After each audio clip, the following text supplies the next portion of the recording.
Hello বন্ধুরা, তোমরা কেমন আছো? তোমরা সবাই ভালো আছো আশা করি। জিনিয়াস স্টাডি সেন্টারে তোমাদের প্রত্যেককে জানাই স্বাগতম। অনেকদিন পর আবার পর্বের আলোচনা নিয়ে চলে এলাম। তো আজকে আমরা যে বিষয়টি আলোচনা করব সেটি হচ্ছে ধ্বনি। ধ্বনির খুঁটিনাটি বিস্তারিত একদম শুরু থেকে শেষ পর্যন্ত আলোচনা করব। হয়তো একটি পর্বের মাধ্যমে ধ্বনি নিয়ে আলোচনা শেষ করা যাবে না, বা দুটি বা তিনটি এরকম পর্ব হতে পারে। তো তোমরা আশা করছি তোমরা ধৈর্য রেখে প্রত্যেকেই ধৈর্য সহকারে আমার এই পর্বটি দেখবে। এই পর্বটি থেকে তোমাদের ধ্বনি সম্পর্কে যে সমস্ত যে মনের মধ্যে সংশয় রয়েছে সেগুলি কিন্তু আশা করি ক্লিয়ার হয়ে যাবে। যদি কারো কোথাও বুঝতে অসুবিধা হয়, নিচে কমেন্টে গিয়ে কমেন্ট করবে, আমি চেষ্টা করব সেই কমেন্টের মাধ্যমে তোমাদের উত্তর দেওয়া। আশা রাখছি এই ভিডিওটি তোমরা শুরু থেকে শেষ পর্যন্ত দেখবে।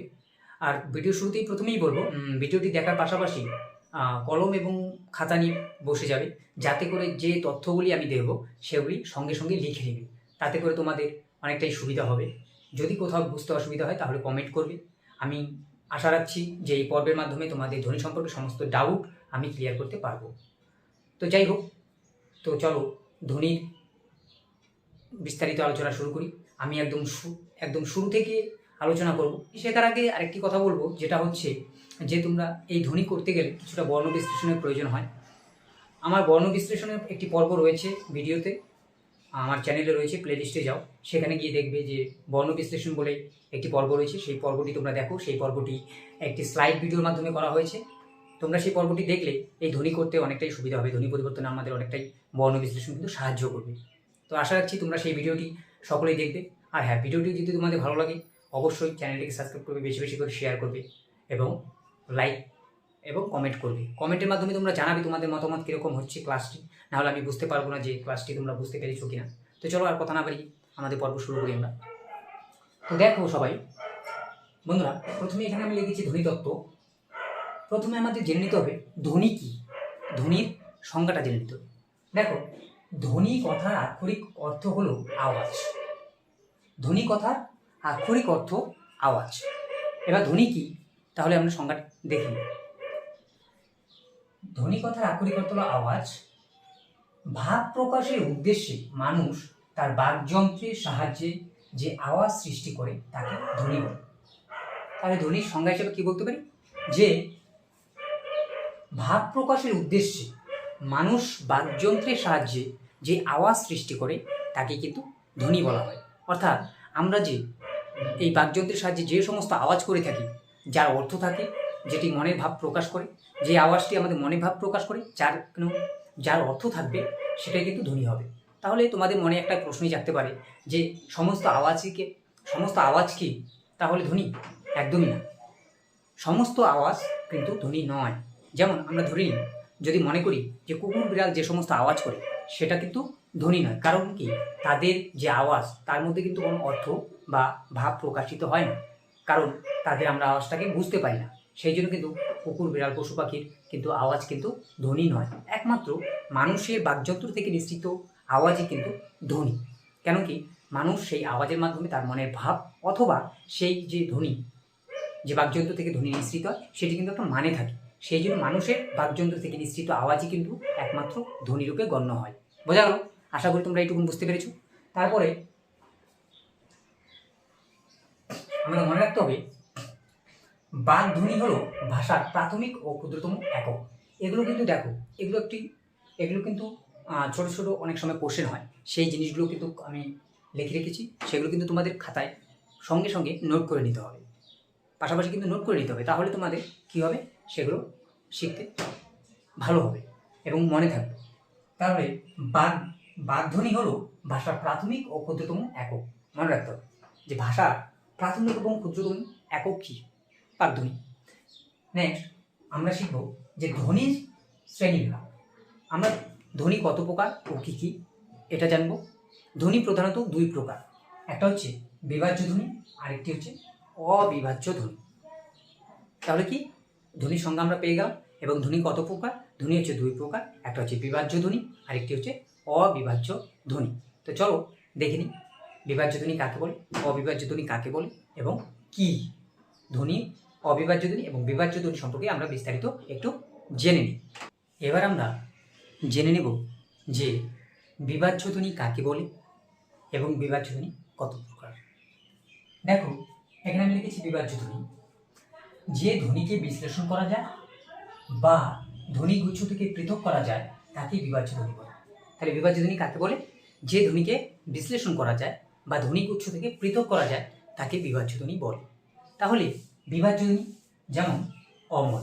দেখো, এখানে যে অমল শব্দগুচ্ছ বা ধ্বনিগুচ্ছ রয়েছে, এই অমল ধ্বনিগুচ্ছটিকে কিন্তু আমরা পৃথক করতে পারছি, অর্থাৎ অ যোগ ম যোগ অ যোগ ল যোগ অ, অর্থাৎ এই অমল শব্দটি কিন্তু এখানে আমরা বর্ণ বিশ্লেষণ করলাম।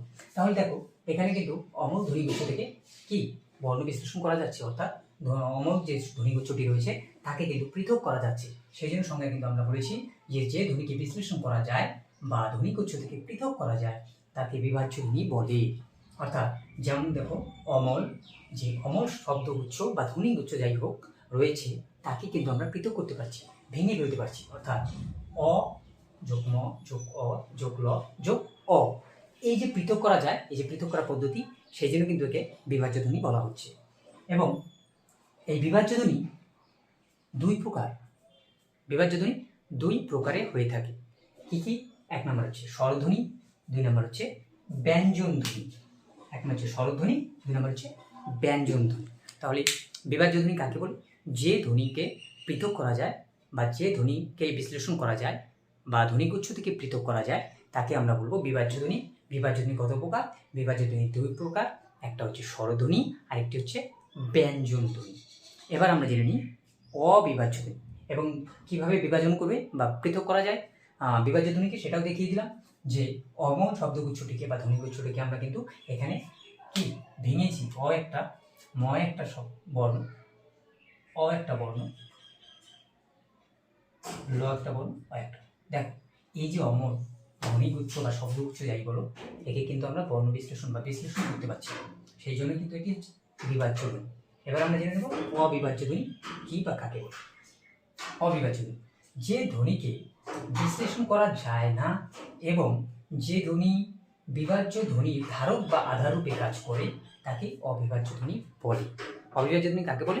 যে ধ্বনিকে বিশ্লেষণ করা যায় না এবং যে ধ্বনি কি বিভাজ্য ধ্বনির আধার বা ধারক রূপে কাজ করে তাকে অবিভাজ্য ধ্বনি বলে।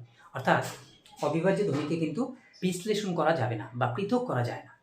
যেমন কি কি অবিভাজ্য ধ্বনি কি কি ক্ষেত্রে হয়ে থাকে?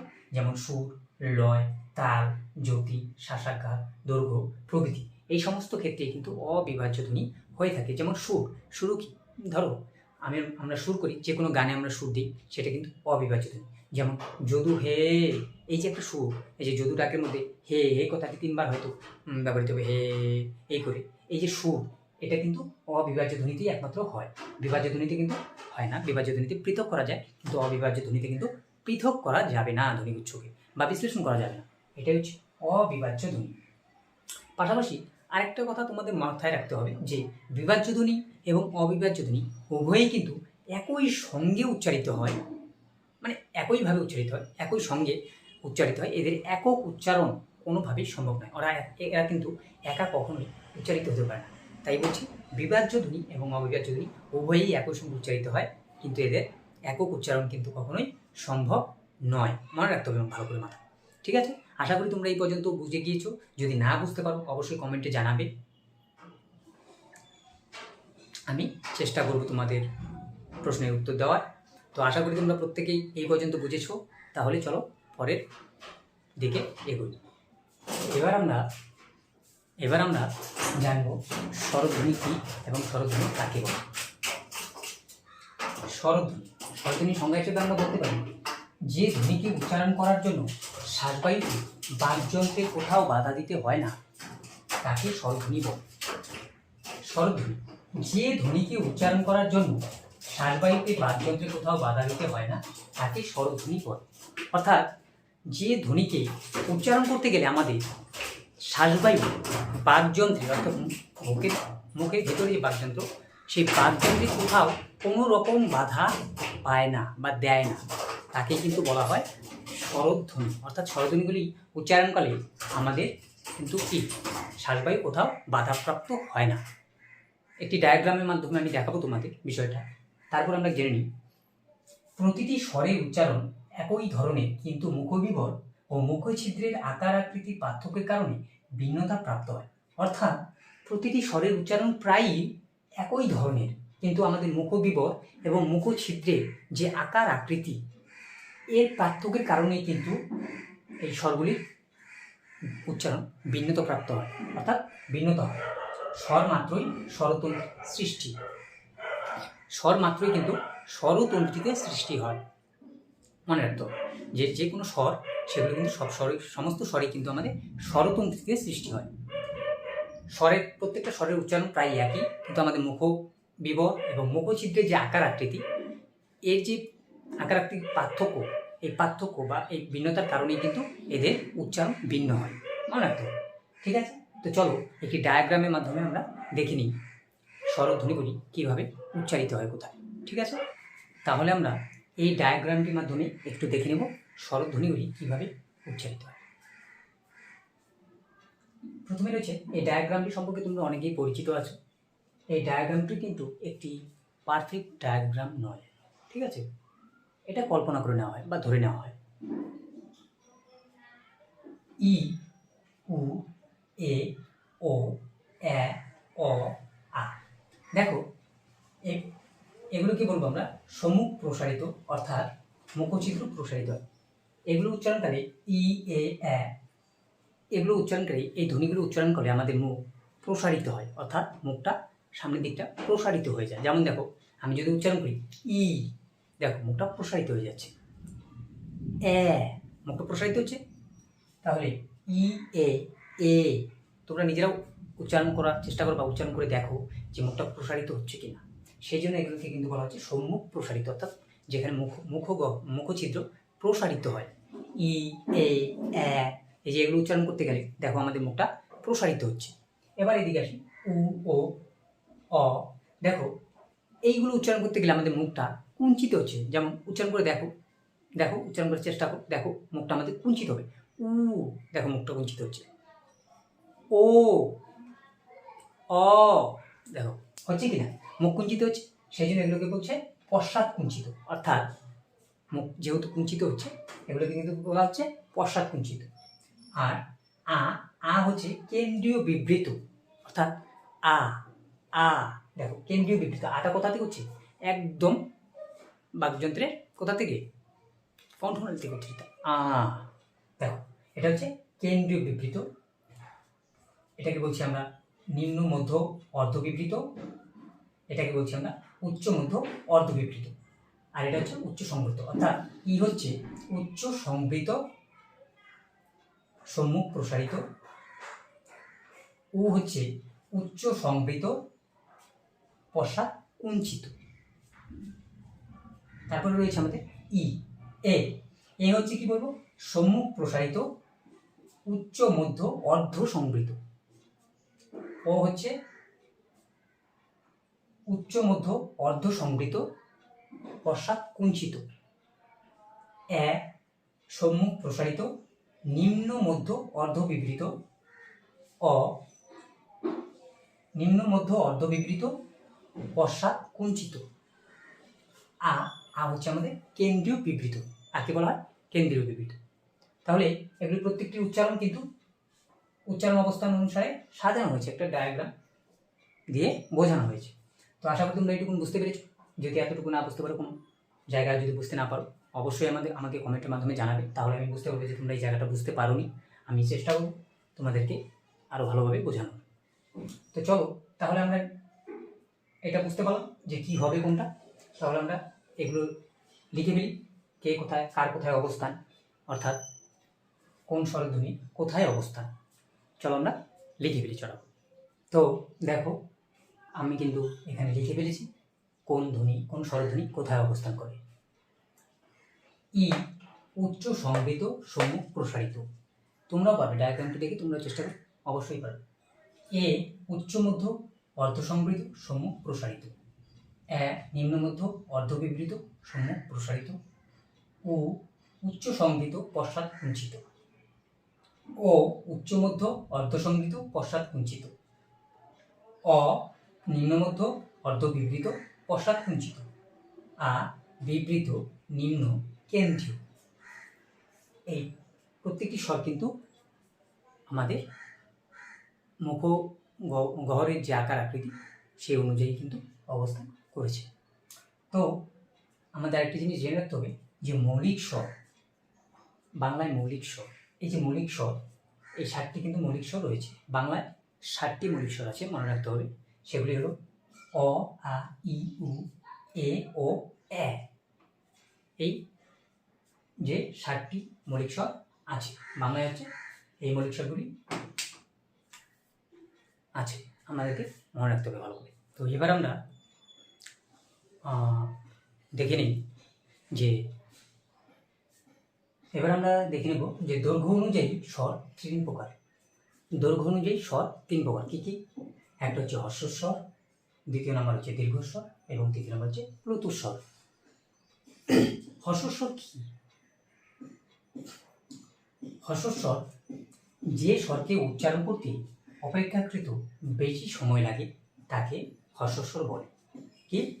যে স্বরকে উচ্চারণ করতে আমাদের বেশি সময় লাগে তাকে বলা হয় হর্ষস্বর। হর্ষস্বর এক মাত্রার হয়, মনে রাখতে হবে।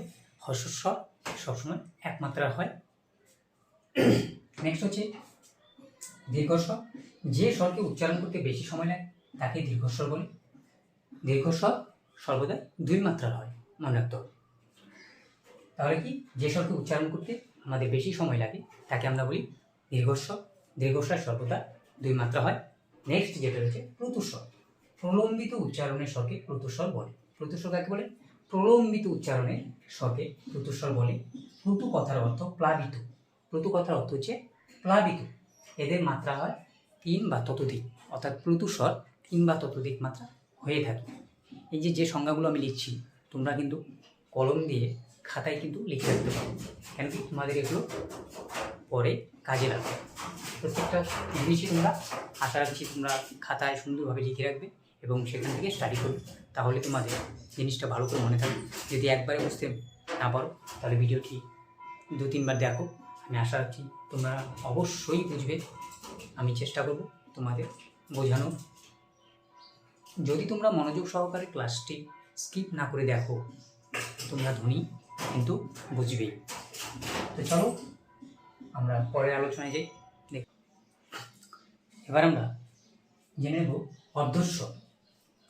অর্ধস্বর হচ্ছে রস্যি, রস্যু, এ, ও। এই 4টি স্বর রুদ্ধধ্বনির শেষে উচ্চারিত হলে অর্ধস্বরে পরিণত হয়।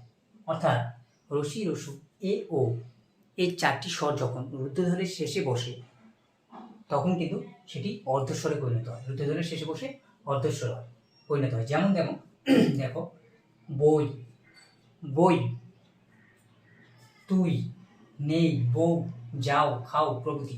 এই প্রভৃতি কিন্তু অর্ধস্বর। দেখো বই, বই, এই যে বই কথাটা বলছি, বইয়ের পরে কিন্তু কোনো এই যে রশ্মি কিন্তু কোনো টান থাকছে না বা সুর থাকছে না। বই, বই, ওই, খাও, যাও, নেই, আছে কি? নেই। আবার যদি তুমি, যদি, ইলিশ, দেখো তুমি, তুমি, এটা কি একটু সুর হচ্ছে, তুমি, এটা পুরোপুরিভাবে উচ্চারিত হচ্ছে তুমি। আর তুই, তুই, এই যে তুই উচ্চারণ করছি আমরা, সেখানে কিন্তু ইটা কি পুরোপুরিভাবে উচ্চারিত হচ্ছে না, অর্থাৎ অর্ধেক উচ্চারিত হচ্ছে। তুই, তুই, এই যে তুই বলি থেমে যাচ্ছে, তুই, ইটা এইখানে রশ্মিটা কিন্তু অর্ধভাবে অর্থাৎ অর্ধেক উচ্চারিত হচ্ছে। যখন আমরা তুমি বলছি, তুমি, তুমি, তুমি, এখানে কিন্তু রশ্মিটা পুরোপুরিভাবে উচ্চারিত হচ্ছে। তুমি, যদি, ইলিশ, দিন, দিন, এগুলো সবই কিন্তু হচ্ছে কি পূর্ণস্বর। আর অর্ধস্বর কি? অর্ধস্বর হচ্ছে রুদ্ধধ্বনির শেষে কি বসে এরা অর্ধস্বর পরিণত হয়। কি? রসি, রসু, এ, ও। এই চারটি স্বর কিন্তু রুদ্ধধ্বনির শেষে বসে এরা অর্ধস্বরে পরিণত হয়। অর্থাৎ এই যে 4টি স্বর আছে, এগুলো কি? এই 4টি স্বর হচ্ছে অর্ধস্বর। যেমন আমরা যদি বলি বই, নেই, নেই, নেই, দেখো নেই, এই যে নেই বলছি, এই নেই বলার মধ্যে রশ্মিটা কিন্তু কি অর্ধেক উচ্চারণ হচ্ছে, নেই, নেই।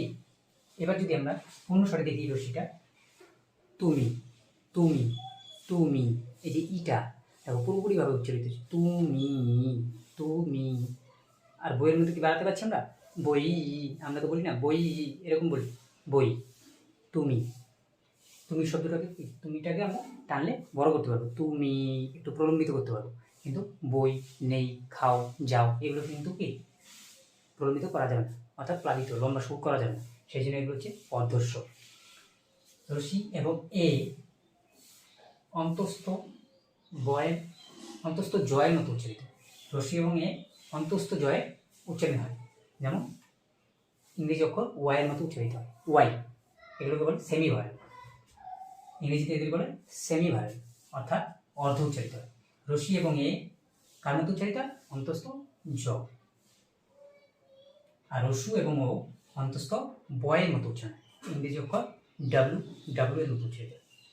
মনে রাখতে হবে যে রসি এবং এ অন্তস্থ জয়ের মতো উচ্চারিত হচ্ছে, আর রস্যু এবং ও অন্তস্থ বয়ের উচ্চারণ হচ্ছে।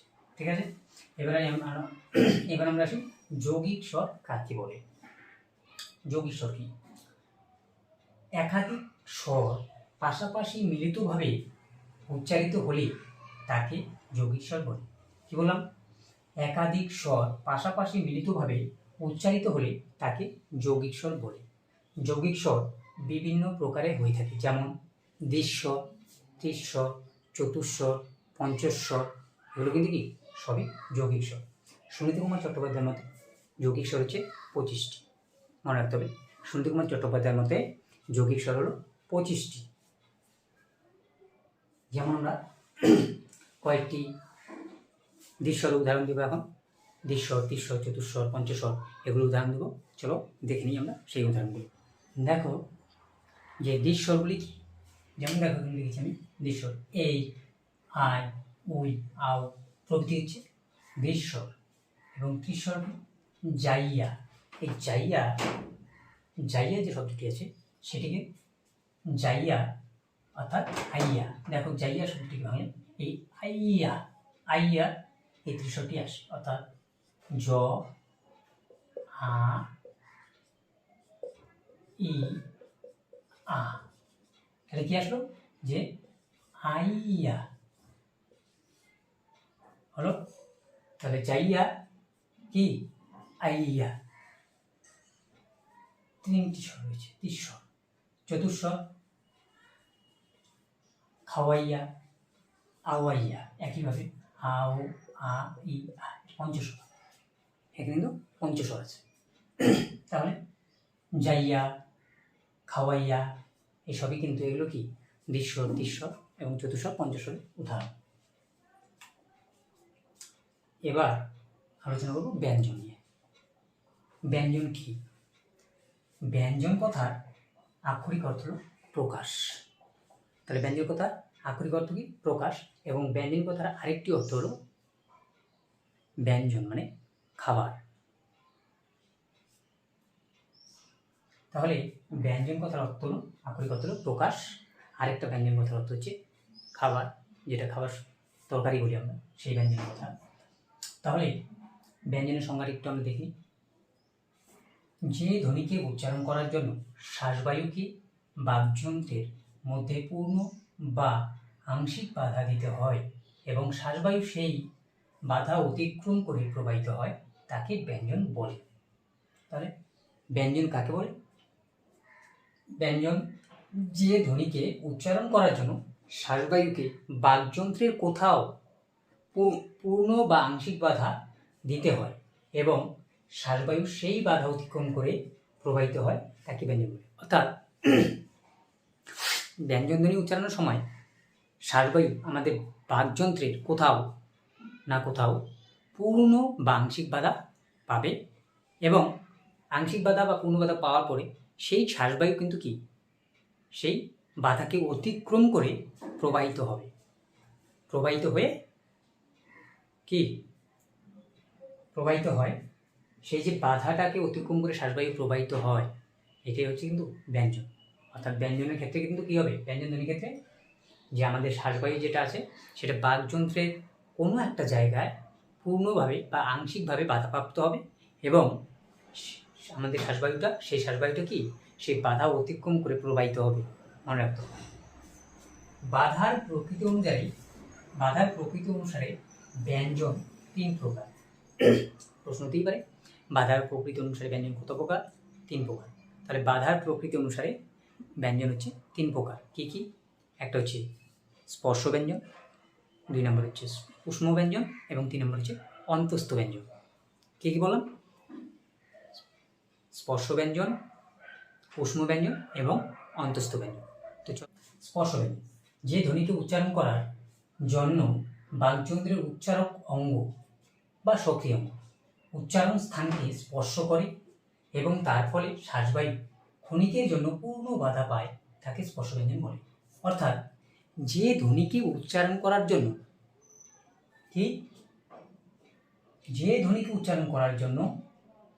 বাকযন্ত্রের উচ্চারক অঙ্গ, যে ধ্বনিকে উচ্চারণ করার জন্য বাকযন্ত্রের উচ্চারক অঙ্গ অর্থাৎ যেটা দিয়ে আমরা উচ্চারণ করছি, অর্থাৎ বাকযন্ত্রের উচ্চারক অঙ্গ কি? অধর। উচ্চারণ স্থানকে স্পর্শ করে এবং তার ফলে শ্বাসবায়ু ক্ষণিকের জন্য পূর্ণ বাধা পায়। অর্থাৎ যে ধ্বনিকে উচ্চারণ করার জন্য আমাদের উচ্চারক অঙ্গ কি উচ্চারণ স্থানকে স্পর্শ করবে এবং আমাদের শ্বাসবায়ু ক্ষণিকের জন্য কি হবে? তার ফলে আমাদের শ্বাসবায়ু ক্ষণিকের জন্য পূর্ণ বাধা পাবে।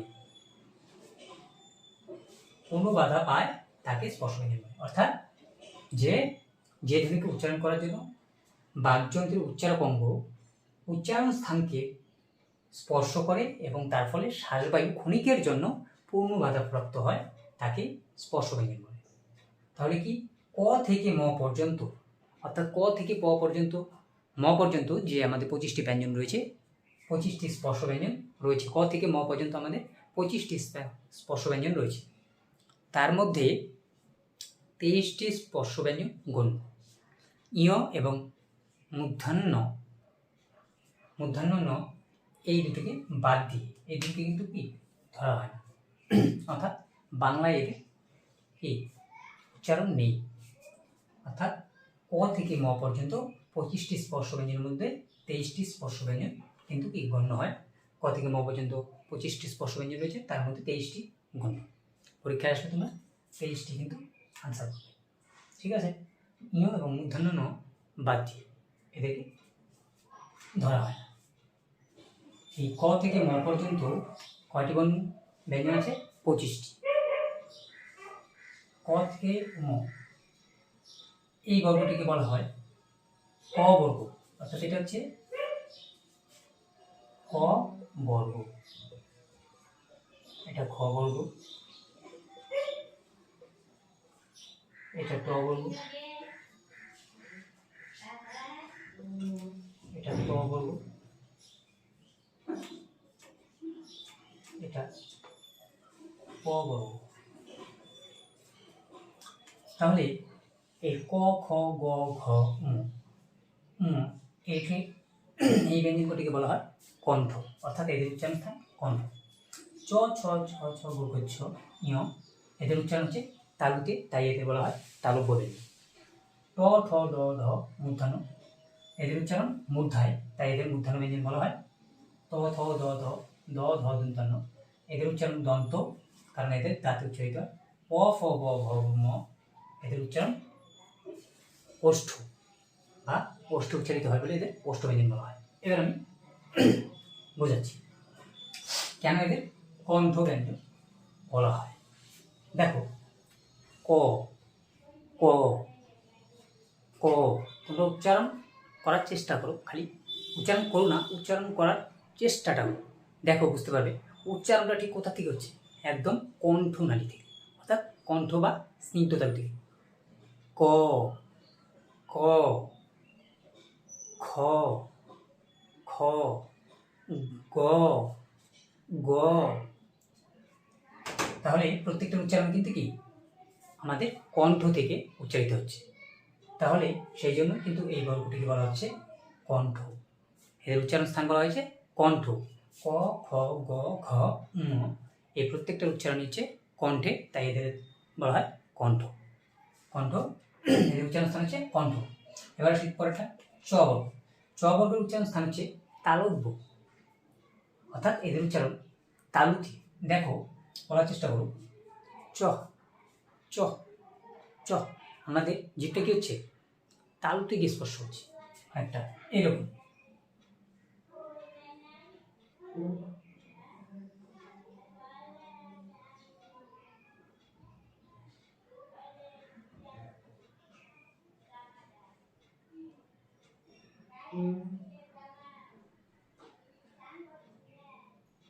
এরকম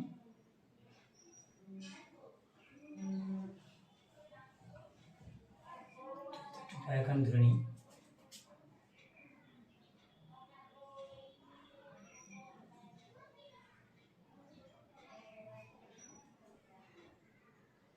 এই যে আমাদের মুদ্রাটা রয়েছে তালুটা, এই তালুটাতে কিন্তু কি জিভটা স্পর্শ করছে, এই জিভটা আমাদের স্পর্শ হচ্ছে উচ্চারণ সময়।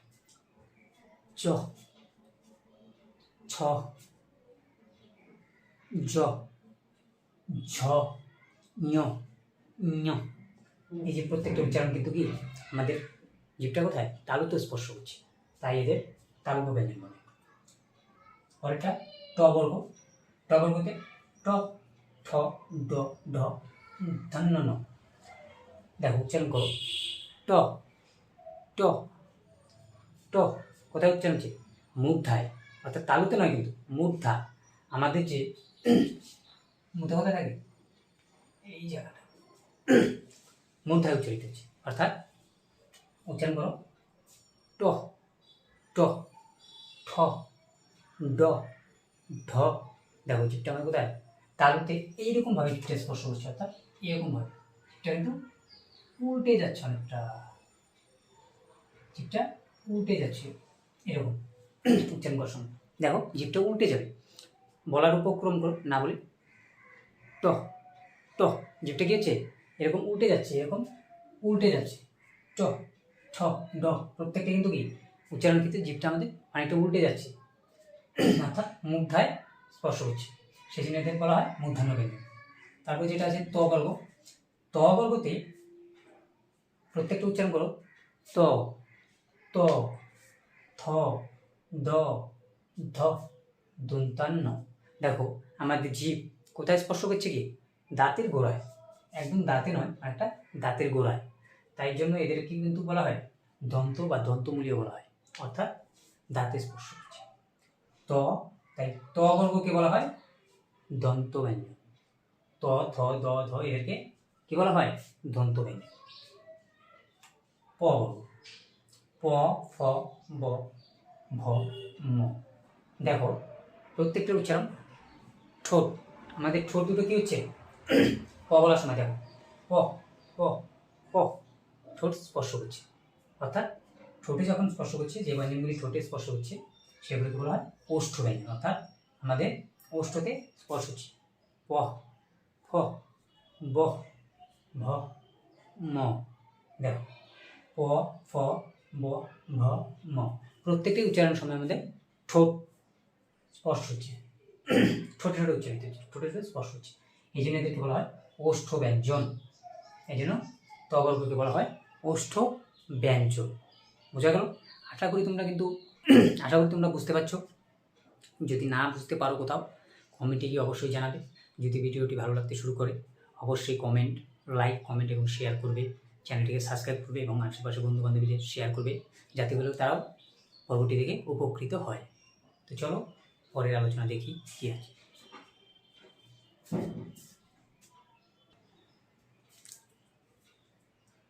এর সঙ্গে আমরা দেখে নিই কোনগুলো অল্প প্রাণ, কোনগুলো মহাপ্রাণ ধ্বনি। অল্প প্রাণ কোনগুলো, প্রতি বর্গে প্রথম,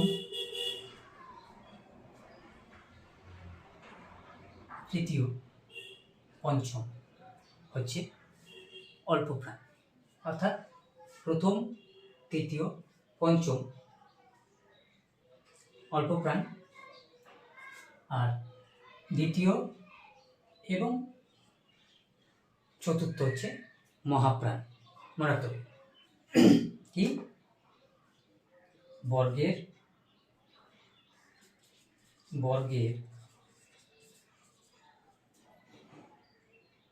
1 ম,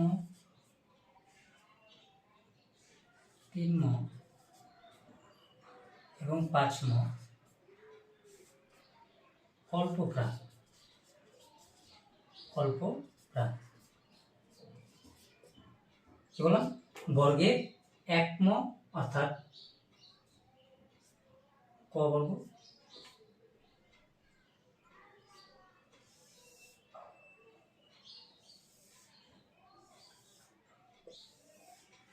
এটা হচ্ছে 3, 1, 4, 5, 3। তাহলে কি বললাম? প্রতি বর্গের 1, 3, 5 অল্প প্রাণ। কি কি প্রতি বর্গে কি কি 1, 3, 5 আছে? ক, গ, উম।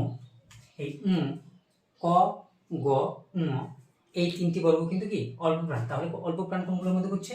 দেখো, ক, গ, উম ক বর্গের মধ্যে পড়ছে। চ বর্গের মধ্যে চ, জ, ইয়। ট বর্গের মধ্যে ট,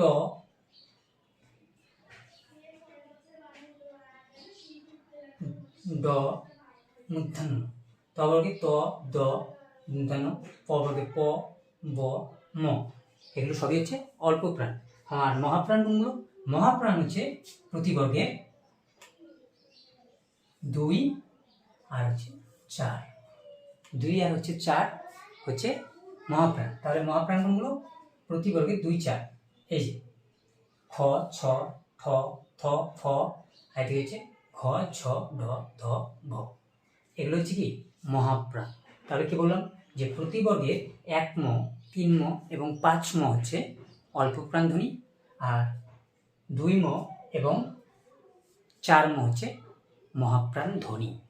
দেখো, ক, ক, গ, এগুলো সবই হচ্ছে কি অল্প প্রাণ। তো চলো এবার দেখে নিই আমরা ঘোষ এবং অঘোষ। পরে আমরা অবশ্য অল্প প্রাণ এবং মহাপ্রাণ নিয়ে আলোচনা করব। আগে ঘোষ এবং অঘোষ কোনটা দেখে নিই।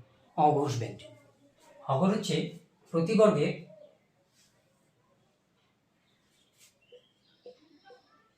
1 ম আর হচ্ছে 2 ম অঘোষ ব্যঞ্জন।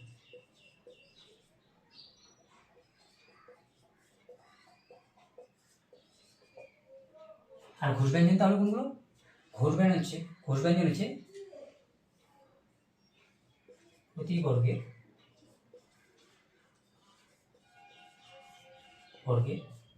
3, 4, 5 ম হচ্ছে ঘোষ ব্যঞ্জন। তাহলে কি বললাম? প্রতি বর্গে 1 এবং 2 হচ্ছে অঘোষ, 3, 4, 5 হচ্ছে ঘোষ ব্যঞ্জন। মনে রাখতে, প্রতি বর্গে 1 হচ্ছে 1 আর 2 হচ্ছে অঘোষ এবং 3, 4, 5 হচ্ছে ঘোষ ব্যঞ্জন। তাহলে অঘোষ কি কি? ক, খ, চ, ঝ, ট, ঠ, ত, থ, প, ফ এগুলো হচ্ছে কি অঘোষ ব্যঞ্জন। আর ঘোষ ব্যঞ্জন কি? গ, ঘ, ঙ, জ, ঝ, ঞ, ড, ঢ, মূর্ধন্য, দ, ধ, দন্তান্ন, ব, ভ, ম এগুলো হচ্ছে ঘোষ ব্যঞ্জন। বোঝা গেল? আশা করি বুঝতে পারছো। তো চলো এরপরে আমরা দেখে নিই অল্প প্রাণ এবং মহাপ্রাণ ধ্বনি কাকে বলে, ঘোষ ব্যঞ্জন এবং অঘোষ ব্যঞ্জন কাকে বলে, এবং তাদের সম্পর্কে কিছু তথ্য, বিস্তারিত তথ্য। এবার আমরা অল্প প্রাণ ধ্বনির সংজ্ঞা, অল্প প্রাণ ব্যঞ্জনের সংজ্ঞা শিখি। অল্প প্রাণ ব্যঞ্জন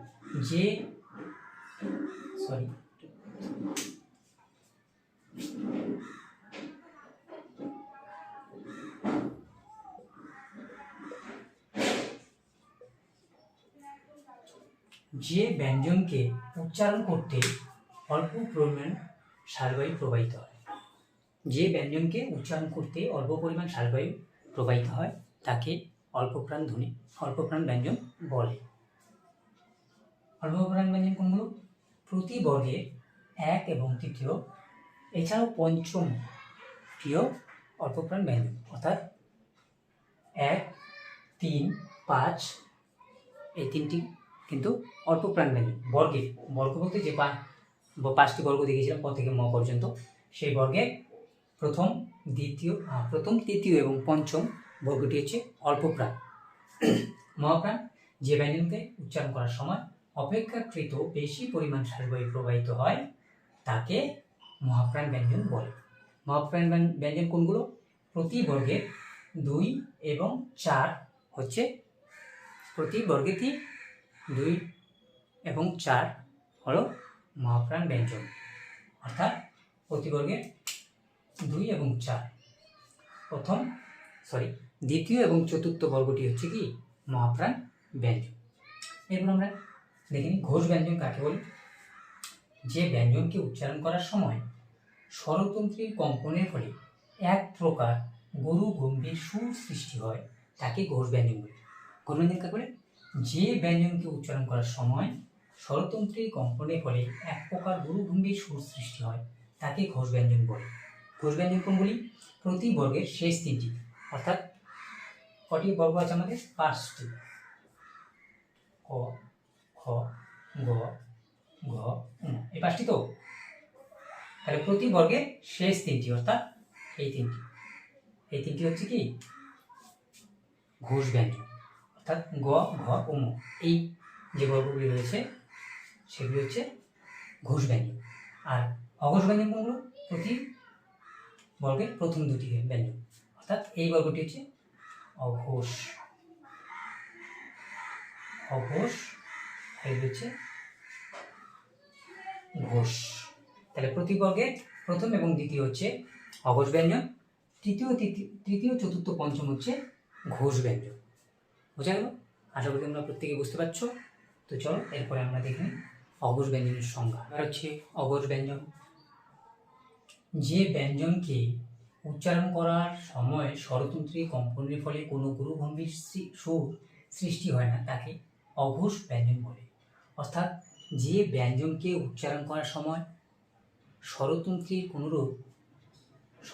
কম্পনের ফলে কোনোরূপ গুরু গম্ভীর সৃষ্টি হয় না তাকে অঘোষ ব্যঞ্জন বলে।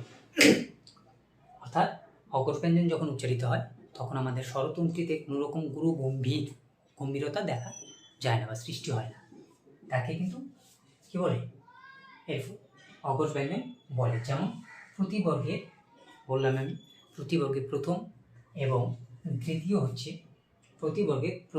দ্বিতীয় হচ্ছে অঘোষ ব্যঞ্জন। তারপরে একটা যেটা আছে নাসিক্য ব্যঞ্জন। নাসিক্য ব্যঞ্জন কি? যে ব্যঞ্জনকে উচ্চারণ করার সময় নাসাপথ উন্মুক্ত থাকার ফলে কিছুটা শ্বাসবায়ু নাসাপথে প্রবাহিত হয় এবং তার ফলে একটি অনুনাসিক অনুরণন সৃষ্টি হয় তাকে নাসিক্য ব্যঞ্জন বলে। অর্থাৎ নাসিক্য ব্যঞ্জনগুলি যখন উচ্চারণ হয় তখন আমাদের শ্বাসবায়ু নাসাপথ খোলা থাকার ফলে যখন আমরা নাসিক্য ব্যঞ্জনগুলো উচ্চারণ করি তখন আমাদের নাসাপথ সম্পূর্ণভাবে খোলা থাকে বা উন্মুক্ত থাকে, ফলে কি হয়? আমাদের শ্বাসবায়ু নাসাপথের মাধ্যমে বেরিয়ে যায় কিছুটা। কি বলছে সংজ্ঞায়? তাই বলছে যে ব্যঞ্জনকে উচ্চারণ করার সময় নাসাপথ উন্মুক্ত থাকার ফলে কিছুটা শ্বাসবায়ু নাসাপথে প্রবাহিত হয় এবং তার ফলে অনুনাসিক অনুরণন সৃষ্টি হয় তাকে নাসিক্য ব্যঞ্জন বলে। অর্থাৎ নাসিক্য ব্যঞ্জনগুলি উচ্চারণ করার সময় আমাদের নাসাপথ সম্পূর্ণভাবে উন্মুক্ত থাকে, ফলে নাসাপথ দিয়ে কিছু পরিমাণ শ্বাসবায়ু প্রবাহিত হয় এবং তার ফলেই একটা কি অনুনাসিক অনুরণন সৃষ্টি হয়, অনুনাসিকতার সৃষ্টি হয়। সেই জন্য কিন্তু এই নাসিক্য ব্যঞ্জনগুলি সেই জন্যই এদেরকে নাসিক্য ব্যঞ্জন বলা হয়। অর্থাৎ নাসিক্য ব্যঞ্জনগুলো উচ্চারণকালে আমাদের নাসাপথ একবারে খোলা থাকে, উন্মুক্ত থাকে, যার ফলে নাসাপথ দিয়ে আমাদের কিছু ব্যঞ্জন অর্থাৎ নাসিক্য ব্যঞ্জনগুলি যখন আমরা উচ্চারণ করি তখন আমাদের নাসাপথ উন্মুক্ত থাকার ফলে বা তখন কিন্তু কি হয় যে সেই নাসাপথ দিয়ে কিছু পরিমাণ শ্বাসবায়ু বাইরে বেরিয়ে যায় এবং তার ফলেই একটা কি হয় অনুনাসিক অনুরণন অর্থাৎ অনুনাসিকতার সৃষ্টি হয়। সেই জন্য এই ব্যঞ্জনগুলি নাম দেওয়া হয়েছে নাসিক্য ব্যঞ্জন। যেমন এরপর বলতে হবে যেমন ইয় এর উচ্চারণ দন্তান্ন এর মতো হয়, অর্থাৎ ইয় মূর্ধন্য এগুলোর উচ্চারণ কিন্তু বাংলায় দন্তান্ন এর মতো উচ্চারিত হয়।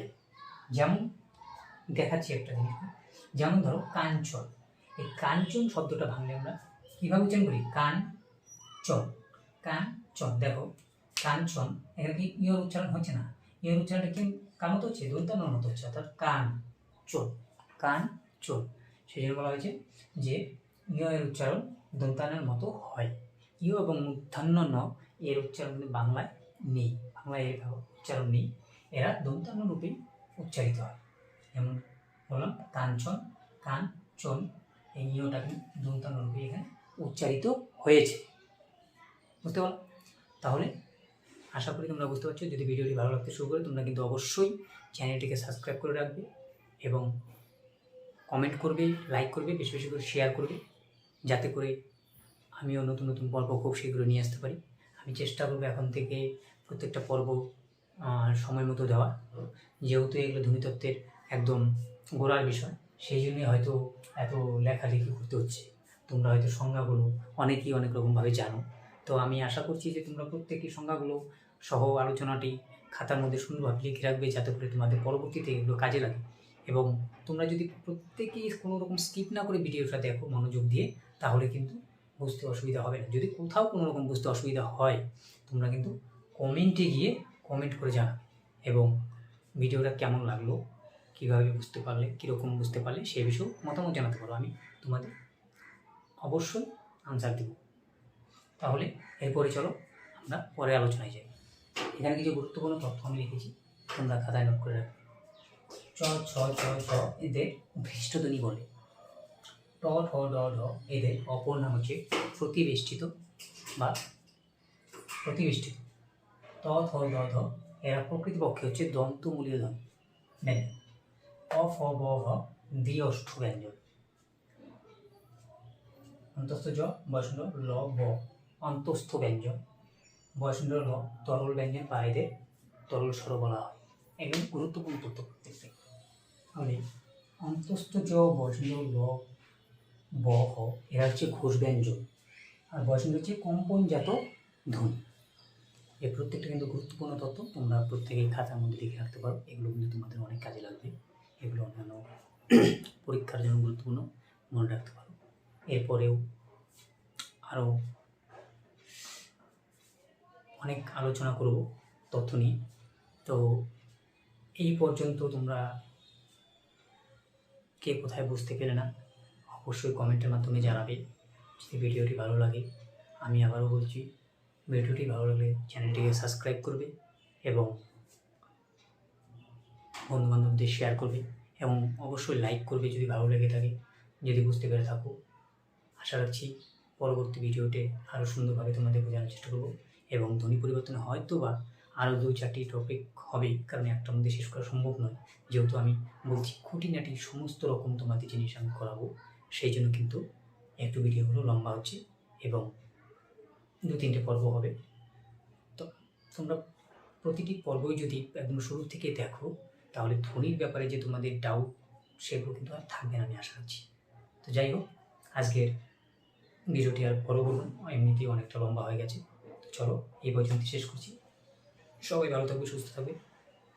ভিডিওটি ভালো লাগলে অবশ্যই চ্যানেলটিকে সাবস্ক্রাইব করবে, বেশি বেশি করে লাইক করবে, শেয়ার করবে এবং কমেন্ট করবে।